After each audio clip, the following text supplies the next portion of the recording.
and welcome to Marketing Without the Marketing. This is Michael Bosey from Control Mouse Media, and today I'd like to talk about your content as a promise. Now, I'm a writer, and I think of myself as a content guy. Everything I've done in my career, whether it was in publishing or startups or what I'm doing now, revolved around producing really good content or helping people produce really good content. Now, the word content is kind of a sucky, weak catch-all term, but I don't really have a better one, so that's what I use. If you got a better one, great. I'd love to hear it, but it's hard to find something that sort of will capture everything that someone might produce in the interest of creating a connection. Despite the kind of weak term, here's how I think of content, though. In the digital world, we connect over content. Right? So it's really important. If you're trying to build an audience, content is sort of the instrument by which you're making these connections. That means to me, in your content strategy, that content has to have a purpose. And if it has a purpose, I feel like the next logical step is your content has to make a promise, right? And then come through on that promise. If you start to think of it this way, I just feel like this is the way to sort of elevate your content strategy. You're trying to make connections and build a relationship with your audience. So thinking of it in terms of I'm making a promise and then I'm going to come through on that, I think that's really powerful. So let's talk about the other side then, right? So to whom are you speaking? Because the audience matters, the delivery matters, the context matters, the timing matters. I mean, if you miss on any of these, pick any one of those, and if you miss the mark on those, you sacrifice or you risk sacrificing the connection. And truly, what's the point of writing or podcasting, videos, whatever your content is, but what's the point of it if it's not clear and doesn't create a connection, right? Then you're just tossing stuff out there that's not doing any good, not making any impact, and nobody wants that. I mean, most of the folks who I work with are trying to run their own business. They're not doing this because they enjoy it or because it's something that they just feel like, oh, I should do it. They're doing it with a purpose in mind, right? They're trying to build an audience. They're trying to create connections. They're trying to build trust, build authority, build credibility, and they want to see some return on that. That's natural, right? So if that's the case, then your writing should really have a purpose. Now, and that purpose could be, many different things. It should create a feeling, inspire a thought, impel an action. It might entertain. I mean, there's so many different things that can be your purpose. Only you can decide that.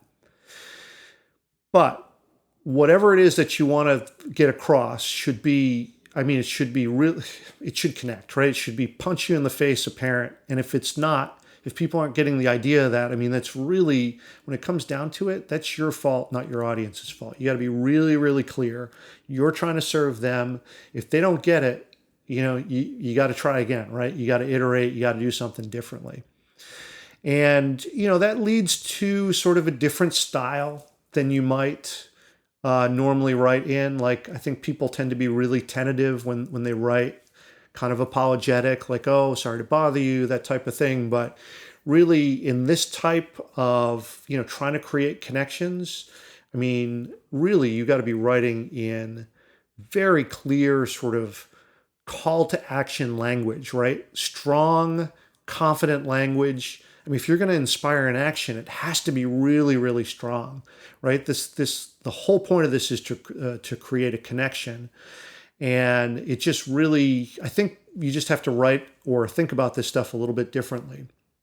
And really, there's only one measure that I feel like if the content is successful in a content strategy or your content marketing campaigns, then there's only one metric by which it should be measured, and that is, was it compelling enough to share? Because if somebody says, oh, wow, I love what you just wrote, I love it so much that I'm actually going to spend some of my social capital, which has value, on associating myself with your content. Huge. that means you've made a connection. And that, to me, I know it's an oversimplification, but I feel like that is the most, right there, that is what you should measure your content strategy on, right? That's how you know it's successful. If people are sharing what the stuff that you've written or produced. Now, of course, I always talk about content as this sort of catch-all and everything, but I mean, there's so many different things that this could be, right? Social media, blogs, could be your website copy, your marketing materials, your sell sheets, could be ebooks or even full book length works. It could be courseware, it could be curricula, presentations, slide shares, PowerPoint decks, email campaigns, outlines, anything that's going to help your audience solve a problem or get past the issue that they have.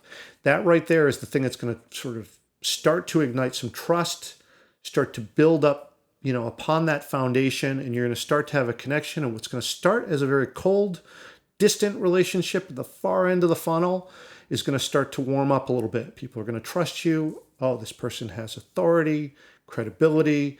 Oh, I've written everything that she's written. She's funny. She's fantastic. She's smart. All of that stuff is going to make people think more highly of you and build up you and your brand as sort of, hey, this person is a good actor in the space. They're providing value up front. I get a lot out of it. So I think I'll leave it there for this week.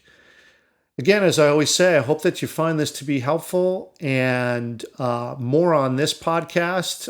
You can go back. I got about a dozen different episodes right now. I'd like to say, as I often do, please ask more questions. I find the questions to be the source of new episodes.